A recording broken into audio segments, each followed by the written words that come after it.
बिस्मिल्लाहिर्रहमानिर्रहीम। आज हम बात करेंगे आज़ाद कश्मीर में होने वाले इंतखाबात की और मियां मोहम्मद नवाज शरीफ के अफ़गान कौमी सलामती के मुशीर हम्दुल्ला मुहिब के साथ मुलाकात की और ये मुलाकात किस तरह से किस तरह से आज़ाद कश्मीर के इंतखाबात पर असरअंदाज होगी, उसका भी हम जायज़ा लेंगे। आज़ाद कश्मीर के इंतखाबात में मुस्लिम लीग नून की पोजीशन कोई बहुत ज़्यादा मजबूत नहीं थी। वहाँ पे अगर किसी पार्टी की पोजीशन मजबूत नज़र आ रही है तो वो तहरीक इंसाफ की है। फितरी तौर पे भी आज़ाद कश्मीर में यही होता है कि जिस पार्टी की हुकूमत पाकिस्तान में होती है वही आज़ाद कश्मीर में हुकूमत बनाती है। लेकिन ये ज़रूरी नहीं है कि वही हुकूमत वहाँ भी हुकूमत बना ले जो पाकिस्तान में हुकूमत कर रही होती है, कुछ भी हो सकता है। लेकिन मुस्लिम लीग नून की पोजीशन जो पहले ही कमज़ोर थी वो मियां नवाज शरीफ ने अफ़गान सिक्योरिटी एडवाइज़र के साथ मुलाकात करके मज़ीद कमज़ोर कर दी है। ना सिर्फ कमज़ोर कर दी है बल्कि यूँ कहना चाहिए कि मियां नवाज शरीफ ने इस मुलाकात के ज़रिए अपनी ही पार्टी की पुश्त में खंजर घोंप दिया है। कश्मीरियों को सब कुछ पता है कि मियां नवाज शरीफ का क्या एजेंडा है, अफ़गान हुकूमत का क्या एजेंडा है और कौन से लोग पाकिस्तान की शदीद मुखालफत करते हैं।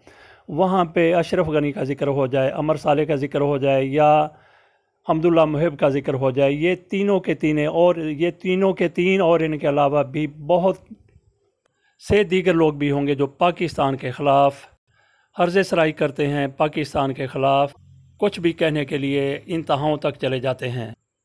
चंद हफ्ते कबल हम्दुल्ला मुहिब ने पाकिस्तान को चकला कहा था, पाकिस्तान को तवाइफ का कोठा कहा था, पाकिस्तान को तवाइफ कहा था। असल में उसे गुस्सा ये है कि पाकिस्तान अमेरिका के साथ तालिबान के मुज़ाकरात क्यों करा रहा था और वहाँ पे अमल में क्यों हिस्सा ले रहा था। हम्दुल्ला ख़ुद अफ़गानिस्तान का सदर बनना चाहता है। आज अफ़गान हुकूमत की जान उस तोते में है जिसका पिंजरा हमेशा से कई सालों से 2 दहाइयों से अमेरिका के पास रहा है।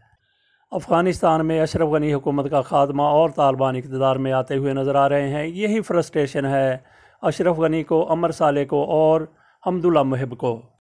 इसी वजह से उसने पाकिस्तान के ख़िलाफ़ मुग़ल्लज़ात बकी हैं, जिसके बाद पाकिस्तान ने उसका बाइकाट कर दिया। पाकिस्तान ने रियासती सतह पर कहा कि उसके साथ किसी किस्म का कोई ताल्लुक़ नहीं रहेगा जब तक ये अफ़गान सिक्योरिटी एडवाइज़र है।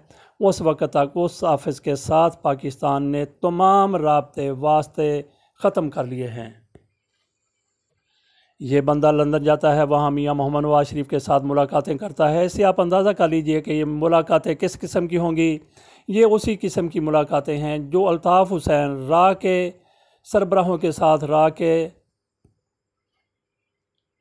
हुकाम के साथ और भारत के बड़े बड़े ओहदेदारों के साथ करता रहा है। मरीम नवाज शरीफ की तरफ से और मुस्लिम लीग नून की कुछ लीडरों की तरफ से ये कहा जा रहा है कि अगर ये मुलाकात कमर जावेद बाजवा साहब के साथ हो या पाकिस्तान के दीगर हुकाम के साथ हो तो वो जायज़ है, लेकिन मियां नवाज शरीफ के साथ ये मुलाकात नाजायज़ है।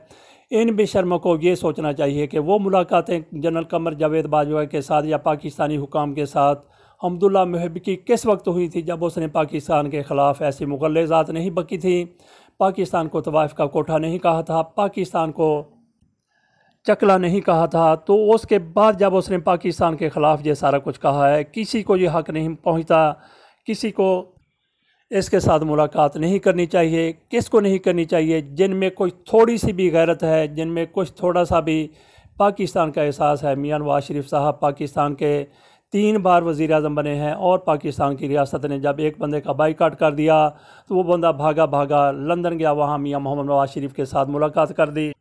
पूरे पाकिस्तानियों को पता है कि मियां नवाज शरीफ पाक फ़ौज के ख़िलाफ़ क्या कहते हैं, हुकूमत के ख़िलाफ़ क्या कहते हैं, और ये कश्मीरियों को भी पता है कि इनका क्या एजेंडा है, क्या स्टांस है। वो सारा कुछ देखते हैं और आज वो फ़ैसला करेंगे कि उन्होंने किस को वोट देना है। नाज़रीन, मेरा आपसे ये सवाल है कि हम्दुल्ला मुहिब कई साल पाकिस्तान में रहा, वो पाकिस्तान का नमखार है, वो पाकिस्तान के ख़िलाफ़ मुग़ल्लज़ात बकता है। मियां नवाज शरीफ पाकिस्तान के 3 बार वज़ीर आज़म बने, वो भी पाकिस्तान के ख़िलाफ़ खम ठोंक कर खड़े हो जाते हैं। आप ये बताइए कि इन 2 में से पाकिस्तान का कौन बड़ा नमक हराम है?